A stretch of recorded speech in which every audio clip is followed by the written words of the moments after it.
Avis vascular centre మన దేశంలోనే the best varicose vein hospital. మీ గురించి చెప్పండి, అంటే ఏం చదువుకున్నారు మీరు?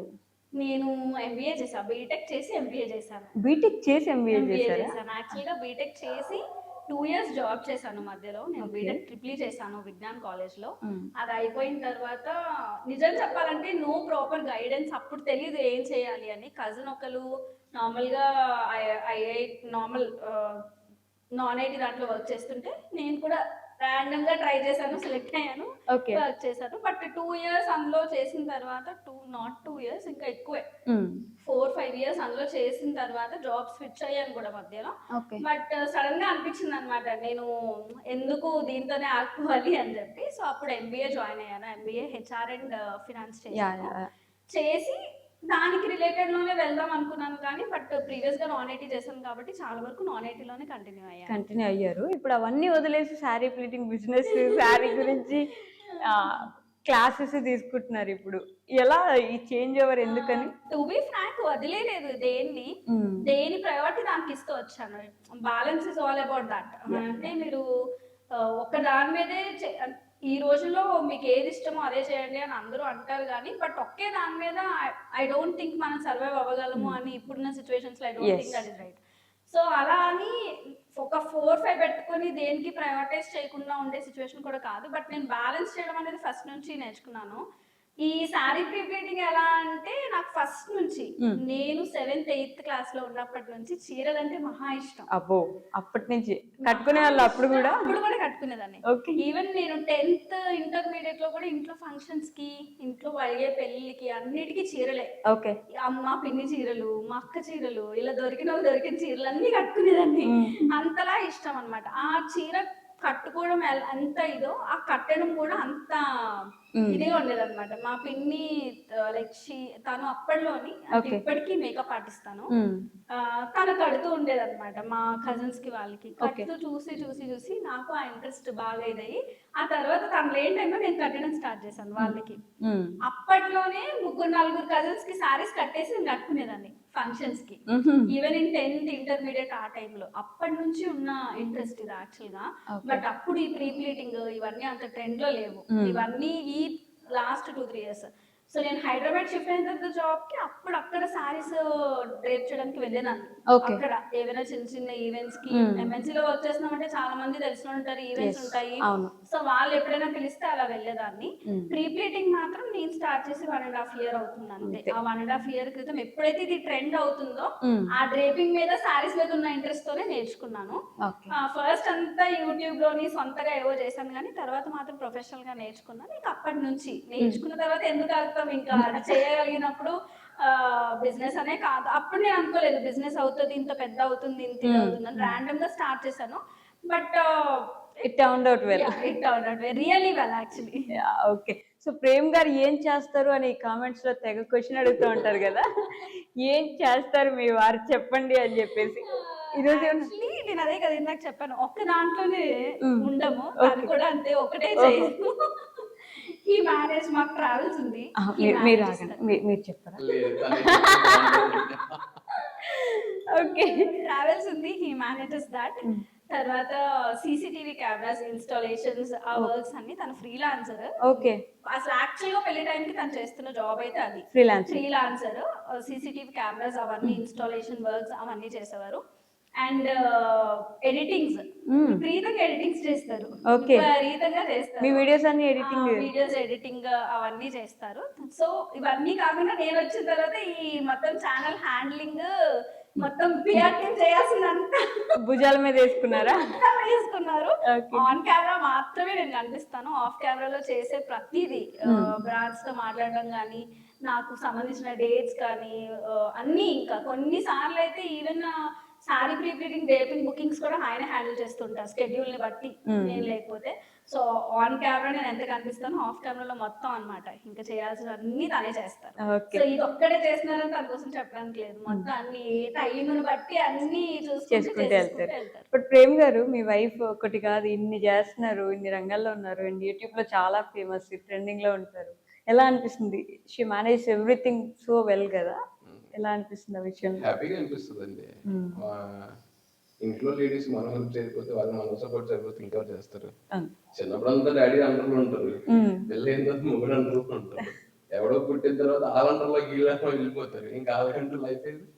త్రివిక్రమ్ గారిలో డైలాగులు మాత్రం బాగా చెప్తున్నారండి మీరు మా మాట్లాడట్లేదు. డాడీ మా డాడీ మాకు చెప్పింది, మా డాడీ మమ్మీ బాగా క్లోజ్, మేము మాట్లాడుకున్నప్పుడు ఉండేది. డాడీ ఏం చెప్పేవాడు, ఫస్ట్ ఏరా అన్న పిలుపు 2 రోజులు పోతుంది, ఏమంటే అనే పిలుపు నువ్వు చచ్చిపోయి వరకు ఉండదు.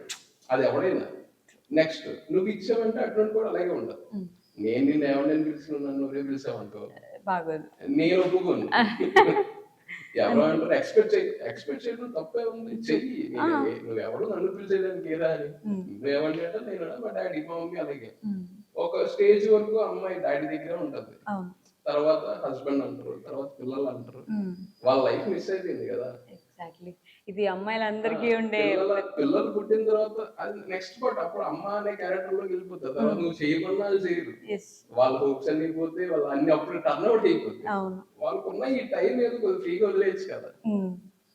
అది బాగా గ్రీన్ ఫ్లాగ్, గ్రీన్ ఫ్లాగ్ అది గ్రీన్ ఫారెస్ట్ ఇవ్వాలండి, ఎప్పుడు నేను సంపాదించుకుంటాను నేనే చూసుకుంటానంటే నా లైఫ్ నేను బతుకుతున్నాను. లిటరల్ ఎవరి కోసం చేయవు, పెళ్లి చేసుకున్నావు, తల్లిదండ్రులు పోషించాలి, అమ్మాయిని పోషించాలి, నీ ఇష్టాలకు నువ్వు చూసుకుంటే వెళ్తావు. మరి ఆవిడ సార్ ఈ ఒక 2 మాటలతో మీరు ఇంకా మాట్లాడింది ఏది ఉండదండి మైండ్ లో.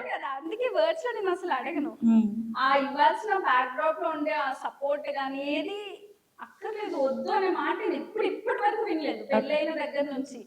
అది ఓన్లీ నా హెల్త్ కి సంబంధించిందో, నాకు ఏదో నేను ఇబ్బంది పడతాను అనేది తప్ప ఇంకేది వద్దు అనేది. నేను ప్రిపేరింగ్ నేర్చుకుందాం అనుకుంటున్నాను, క్లాస్ విజయవాడలో ఉంది, వెళ్ళాలా అంటే వీళ్ళు నేనే తీసుకెళ్తాను అన్నారు, చాలా సింపుల్ గా. తర్వాత యూట్యూబ్ లో పలానా నుంచి ఇలా చేద్దాం అనుకున్నాను, ఇవి చేద్దాం అనుకుంటున్నాను అంటే సరే అన్నారు. అత్తమ్మ నేను కలిపి ఒక ఛానల్ స్టార్ట్ చేద్దాం అనుకుంటున్నాము అంటే సరే చేయండి మంచిదే కదా అన్నారు. దేనికి ఈ రోజు వరకు ఎందుకు అని అడిగింది నేను అసలు ఎప్పుడు ఫేస్ చేయలేదు. ఏవైనా ఉన్నా కూడా అంటే తనకి ఏదైనా అనిపించినా కూడా ఎందుకు అని అడగరు. అలా కంటే ఇలా బాగుంటదేమో కదా, ట్రై చేసి చూడు అని అంటారు. దట్ ఈస్ వేర్ ఆల్ లైస్. అక్కడే ఆ చిన్న దాంట్లోనే మొత్తం బాండింగ్ అంతా వచ్చేస్తుంది. అంత ఇది ఇచ్చినప్పుడు నాకు కూడా అనిపిస్తుంది కదా, అంతలా చూసి అంత సపోర్ట్ చేస్తున్నారు కాబట్టి దాన్ని నిలబెట్టుకోవాలి, దాన్ని జాగ్రత్తగా చూసుకోవాలి అని చెప్పి. So that is where he lies. అది ఏమంటారు, ఒక ఉమెన్ ఏదైనా ముందుకు వెళ్తున్నారు, ఏదైనా సాధిస్తున్నారంటే వెనక కనిపించిన ఒక వ్యక్తి అసలు ఒక మగాడు సక్సెస్ అయ్యాడంటే వెనక ఆడదని. బట్ నాకు సంబంధించినంత వరకు అంటే నేను జనరలైజ్ చేస్తే మళ్ళీ I don't know how people react కానీ, బట్ నాకు సంబంధించినంత వరకు నేను ఇంత సక్సెస్ అయినంటే ఆబ్వియస్లీ బ్యాక్గ్రౌండ్ లో ఉన్న పర్సన్ మాత్రం తనే. ఆఫ్ కెమెరాలో వెనక అన్ని హ్యాండిల్ చేయడం, అంతమందిని అపాయింట్మెంట్స్ చూడాలి, వచ్చినవి చూడాలి, షూట్స్ చూసుకోవాలి, ఎడిటింగ్స్ చూసుకోవాలి, ఏ రోజు ఏది పోస్ట్ చేయాలి, ఎక్కడెక్కడ వెళ్తున్నాం అన్ని చూసుకోవాలి, ఎక్కడికైనా వెళ్తే అది వీడియో చేసేదా కాదా, వీడియో చేయాల్సిందా కాదా అన్ని తనే చూసుకుంటారు. సో అంత కష్టపడి చేసినప్పుడు, అంత సపోర్ట్ ఇచ్చినప్పుడు నాకు తనకి అది మీరు అడిగించిన రెక్కలు నాకు వస్తాయి అప్పుడప్పుడు రెక్కలు. ప్రేమ్ గారు సినిమాలు బాగా చూస్తారండి? లేదండి అసలు. అంటే ఎప్పుడు అసలు టైం అంటూ మా ఇద్దరికి దొరకడానికి టైం ఉండదు. అది ఎప్పుడైనా చెప్పినప్పుడు ఫోన్ లోకి రావాలి, అది ఆ టైం ఉండాలి. బేసిక్ గా మూవీ థియేటర్లు కానీ అలాంటివి ఛాన్స్ లేదు. మరి మీ ఇద్దరికి అంటే ఫ్రీ టైం ఏం చేస్తారు? ఫ్రీ టైం అసలు ఉండకపోయినా ఒక కపుల్ గా కొంచెం ఫ్రీ టైం, చిన్న టైం దొరికినా దగ్గరగా ఉన్న ప్లేస్ కానీ వెళ్తాం, ట్రై చేస్తాం. లేదు తక్కువ టైమే ఉందంటే తినడానికి వెళ్తాం. ఏది బాగా దగ్గరలో ఉన్న ఏదైనా రెస్టారెంట్ ఉందా, ఎక్కడైనా తినాలనిపిస్తుందా అని ఆ తినడానికి వెళ్ళి మాట్లాడుకోవాల్సిన అన్ని ఆ టైంలో మాట్లాడేసుకుంటాం. లేదు తను అన్నట్టు ఎక్కడైనా టైం దొరికి ఎక్కడికైనా వెళ్ళడానికి అవుతుంది అని అంటే ఎక్కడికైనా వెళ్ళేసి వద్దాము ఒక 1 day 2 days అన్నట్టు అలా వెళ్తాం. అసలు ఆ టైం కూడా లేదు అంటే ఒక 1 day అసలు నో షూట్స్, నథింగ్, అసలు బెడ్రూమ్ నుంచి బయటకు కూడా రాము. మాట్లాడుకోవాల్సినవన్నీ మాట్లాడేసి ఫుడ్ కూడా తీసుకోము. ఈవెన్ కొన్నిసార్లు అసలు ఎప్పుడు లేచాము ఎప్పుడు పడుకున్నాం అనేది కూడా తెలియదు. ఎంతసేపు అన్ని మాట్లాడుకోవాల్సినవి, ఈవెన్ ఫినాన్సెస్ కోసం కూడా అప్పుడే మాట్లాడేసుకుంటాం. మాట్లాడుకోవాల్సినవి, హ్యాండిల్ చేయాల్సిన అన్ని మాట్లాడేసుకొని అన్నీ అయిపోయాయి అనుకుంటే అప్పుడు ఓకే ఈ రోజు కొంచెం ఏదో టైం దొరికింది స్పెండ్ చేసాము అన్నట్టు అనుకుంటా. ఒక డే అంతా అసలు బయటికి రాము. ఓకే. అసలు ఆ రోజు ఫోన్స్ అటెండ్ చేయము. ఈవెన్ మమ్మీ వాళ్ళ ఫోన్స్ కూడా అటెండ్ చేయము. వాళ్ళు కూడా ఒక్కసారి కాల్ చేసి అటెండ్ చేయలేదు మేమంటే సరే ఓకే ఇదేదో ఇదిలో ఉన్నారు అని చెప్పి వదిలేస్తారు. ఓకే. ఇంకా అత్తమ్మ వాళ్ళు అయితే ముందు రోజు చెప్పేస్తాం అనమాట, రేపు ఒకవేళ మేము ఏ టైంకి లేస్తామో మమ్మల్ని లేపొద్దు, మా డోర్ కొట్టద్దు అని చెప్పి వాళ్ళు అసలు ఈవినింగ్ వరకు కదిలించరు. మరీ ఇంకా ఈవినింగ్ దాటిపోయి లేట్ నైట్ అవుతుంది అంటే పొద్దున్న నుంచి ఏం తినలేదు, తినడానికి రండి బయటికి అని అప్పుడు డోర్ కొడతారు తప్ప అలా స్పెండ్ చేస్తాను. తినకుండా ఉండిపోతారు, తినకుండా కూడా ఉండిపోతాం. అంటే మాట్లాడుకోవాలి అని ఆ టైం క్రేవ్ అయితే స్పెసిఫిక్ గా ఆ టైం కావాలి మాకు అని క్రేవ్ అయితే అన్ని మాట్లాడుకోవాలి. చాలా ఉండిపోయాయి నాకు, ప్రతి చిన్నది తనకు చెప్పడం అలవాటు. అలా ఎక్కువ రోజుల నుంచి ఉండిపోయాయి మైండ్ లో, చాలా విషయాలు ఉండిపోయాయి అంటే అక్కడ అనుకుంటాను మాట్లాడాలి, చాలా రోజులు అయిపోయింది మాట్లాడుకొని అంటే అలా ఒకటే అన్నీ ఆపేస్తాం. ఫోన్స్ తో సైతం షూట్స్ ఫోన్ అన్ని పక్కన పెట్టేసి వీడియోస్ కూడా పోస్ట్ చేయము ఆ రోజు. ఈవెన్ యూట్యూబ్ లో వీడియో పోస్ట్ చేయడం కూడా ఆపేసి ఇంకా వాటిలో పడతాం అనమాట. అలా చేస్తాం. బట్ హెల్త్ విషయానికి వస్తే ఇందాక మీరు హెల్త్ అన్నారు కాబట్టి మీ హెల్త్ గురించి మీకంటే ఎక్కువ మీ సబ్స్క్రైబర్స్ కి బాగా క్వశ్చన్ ఉన్నట్టుంది కదా, ఏమైపోయింది మీ హెల్త్ కి? బాగా అంటే కొంతమంది పాజిటివ్ గా కొంతమంది నెగిటివ్ గా అటు ఇటుగా అన్నారు కానీ బట్ స్టిల్ మధ్యలో బాగా హెల్త్ అప్సెట్ అయింది యాక్చువల్గా. ఇంత వెయిట్ గెయిన్ అవడానికి కూడా రీజన్ అదే. ఇంతకు ముందు నేను ఇంత వెయిట్ ఉండేదాన్ని కదా, బాగా మీరు ఎప్పుడు మ్యారేజ్ వీడియోస్ లో ఇంత బక్కగా సన్నగా ఉండేదాన్ని. నార్మల్ గా హెల్దీ వెయిట్ అయితే కొంచెం గెయిన్ అయ్యాను కానీ దాని తర్వాత మాత్రం లాస్ట్ ఒక 6 months నుంచి విపరీతంగా health issues. Bone marrow test చేయించుకున్నాను, దాని తర్వాత ప్లేట్లెట్స్ ఇష్యూ ఒకటి వచ్చింది, దాని తర్వాత చిన్న గైనిక్ ప్రాబ్లం వచ్చింది. ఇలా కంటిన్యూస్ గా PCOS ఇలా కంటిన్యూస్ ఒకేసారి వచ్చేసాయి అన్ని. ఫెబ్ లో స్టార్ట్ అయ్యి అన్ని ఒకటి ఒకేసారి అనమాట. వాటన్నిటికీ ఒకేసారి. దీని అన్నిటికన్నా మేజర్ మైగ్రేన్, CSVT అని చెప్పి ఒక మైగ్రేన్ రిలేటెడ్ ఒక ఇష్యూ వచ్చింది అనమాట. ఇన్ని మెడిసిన్ ఒకేసారి చేసుకోవడం వల్ల మధ్యలో చాలా డేస్ వీడియోస్ కూడా నేను చేయలేదు. అసలు ఎవరికి రెస్పాండ్ అవ్వకపోవడం రీజన్ అంటే చిన్న విషయం అయితే నేను కమెంట్స్ లో ఎవరో ఒకరికి ఏదో ఒక రకంగా నేను ఎక్స్ప్లెయిన్ చేసేదాన్ని. బట్ వెయిట్ గెయిన్ అవుతున్నావు అని కొంతమంది, లేకపోతే అసలు ఏంటి హెల్త్ బాగాలేదా, మీకు ఏమైనా అవుతుందా, మీరు కావాలని పిల్లలకి అనట్లేదా, ఇవన్నీ అడుగుతుంటే నాకు ఎలా ఆన్సర్ చేయాలో తెలియక I stopped replying to the comments also. But the thing is కొంచెం బాగాలేదు ఆ టైంలో, బాగా హెల్త్ అప్సెట్ అయింది. ఆల్మోస్ట్ ఒక 2-3 months నుంచి మెడికేషన్లోనే ఉన్నాను. ఇంకా మెడికేషన్ ఉంది. బట్ ఇప్పుడు as of now I'm healthy, I'm good. కాకపోతే కొంచెం ఇవన్నీ మైగ్రేన్ అండ్ ప్లేట్లెట్స్ ఇష్యూ ఏదైతే ఉందో ఆ రెండింటికి మాత్రం కొంచెం కామ్ డౌన్ చేయడానికి మెడిసిన్ తీసుకుంటున్నాను. ఆ రెండు కాకుండా మిగతా అంతా బాగానే ఉంది అది. సో హెల్త్ విషయంలో నేను పర్టికులర్గా హెల్త్ గురించి అని మెన్షన్ చేయడానికి రీజన్ ఏంటంటే చాలా సీరియస్ గా ఉంటారు హెల్త్ విషయంలో. ఇంకా వేరే ఏ విషయంలో తను నో చెప్పే ఒక్క విషయం హెల్త్ అనమాట. ఏమైనా ఎక్కువ సారీస్ ఆర్డర్స్ తీసుకుంటున్నాను అనుకో, తనే ముందు లెక్కేసిస్తారు రోజుకి ఇన్ని చీరలు చేయగలుగుతుంది, ఇంత ఓపిక ఉంటుంది దీనికి, ఎన్ని లెక్కేసి ఎక్స్ట్రా ఏవైతే 2 orders ఒప్పుకున్నామో అవి అవ్వమని చెప్పు, నువ్వు చేయలేవు అని చెప్పేస్తారనమాట. తనే క్యాల్కులేట్ చేసేసుకుంటారు హెల్త్ విషయంలో అంత కన్సర్న్ గా ఉంటారు. కానీ ఆయన ఓపిక చూసారా, మీరు ఏ శారీస్ చేయగలరు, ఎన్ని శారీస్ చేయగలరు అని చెప్పి లెక్క పెట్టుకోవాలి. ఇన్ఫాక్ట్ అది చేసేటప్పుడు కూడా కావాల్సినవన్నీ అరేంజ్ చేసేసి నీకు ఇంకేమైనా కావాలా, ఇక్కడ ఈ శారీస్ ఈ రోజుకి సరిపోతే మళ్ళీ చెప్తారు అక్కడ పెట్టి, ఈ 4 sarees చెయ్యి, ఇంక మళ్ళీ చేయకు, ఇవి అయిపోయిన తర్వాత రెస్ట్ తీసుకో అని చెప్తారు. ఆయన వచ్చేటప్పటికి అవి కాకుండా వేరే ఏమైనా చేసింది అనుకో, ఈ చీరలు ఇందాక అక్కడ ఉండాలి కదా, చెయ్యొద్దని చెప్పాను కదా అని అడుగుతారు. అంత ప్రెసైజ్ గా, అంత గుర్తు కూడా ఉంటుంది అనమాట, అంత కాన్షియస్నెస్ ఉంటుంది మైండ్ లో కూడా.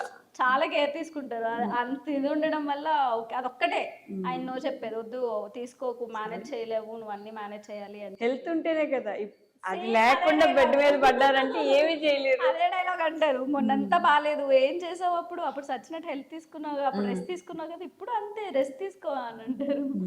అదొక